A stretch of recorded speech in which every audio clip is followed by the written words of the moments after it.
বলবো, আমরা সব মেয়েরাই চাই স্বাবলম্বী হতে।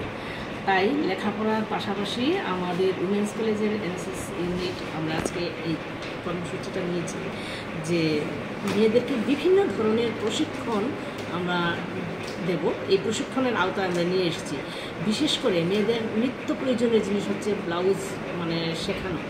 এই ব্লাউজ বানিয়ে যাতে মেয়েরা ভবিষ্যতে একটা উপার্জনের পথ পেতে পারে সেটা শেখাবো। তারপর ফেলে দেওয়ার সমাজের অনেক জিনিস আছে, ফেলে দিই আমরা সেগুলি দিয়ে নিত্য নতুন জিনিস বানিয়ে যাতে ভবিষ্যতে তারা সামাজিকভাবে এবং অর্থনৈতিকভাবে স্বাবলম্বী হতে পারে, এই জন্যেই আমাদের আজকের এই কর্মসূচি। এবং এই কর্মসূচি আমাদের আগামী দিনেও অব্যাহত থাকবে। মোটামুটি কত স্টুডেন্ট নিয়ে এই ধরনের আমরা আজকে প্রোগ্রামটা শুরু করেছিলাম, প্রায় এখানে 200 জনের মতো স্টুডেন্ট ছিল। তো ক্লাস থাকাতে তারা চলে গেছে। তো এখন এখানে প্রায় 60 জনের মতো স্টুডেন্ট আছে। আমরা এই বার্তাটা সমস্ত স্টুডেন্টের মধ্যেই এটা ছড়িয়ে দেব। আজকে মূলত এনএসএসের ক্লাসে আমরা করছি প্রোগ্রামটা, কিন্তু আগামী দিনে এই প্রোগ্রামটা আমরা সারা কলেজের সমস্ত মেয়েদেরকে ইনভলভ করব।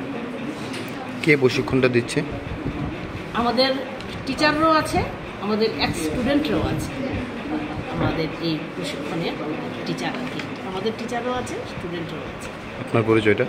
আমার পরিচয়, আমি NSS programme officer Rama Bhattacharya. Thank you.